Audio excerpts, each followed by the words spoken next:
Salam edil vatandaşlarım, mehriban ildeşlerim.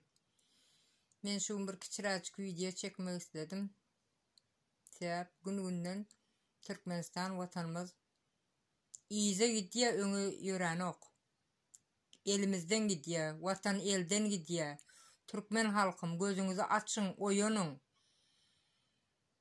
Oğan Türkmen doğullarımız şuat Talibanlardan kaçıp Türkiye sığınmana başladılar. Bu oğan Türkmenlerimizin başına gelen zatlar bir gün bizim başımıza geliyor. Onun için hemmemiz birleşelim, ağzı birleşelim.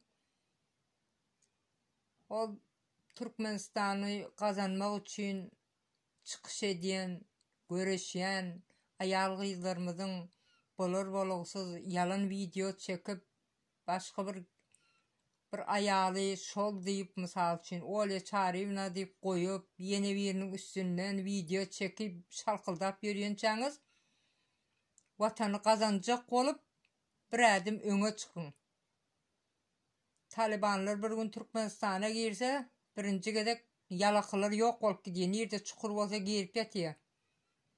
Bana değmesin deyip. Nerede bizim bir vakitka ağır namuslu, vatan için canını ortaya koyan Türkmenlerimiz nerede? İki diktatör geldi, hiç kimde gayrat kalmadı. Diline geçti, gayratları diline geçti. Bir zaman birinin öyünde bir erkek var diyse, o öyde bir prezident var yalı. Erkekli öy değiliydi. İndi näme diye?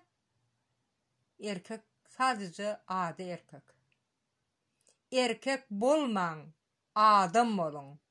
Erkek olmaktan öňünçe adam olun, soň erkek olun.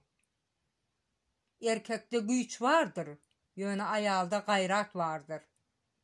Güç bilen gayrat birikse Türkmenistan'ı kazanıp bilýär. Şonu oturun, iki gezek düşünün, bir gezek karar verin. Haram kula meňzemäliň.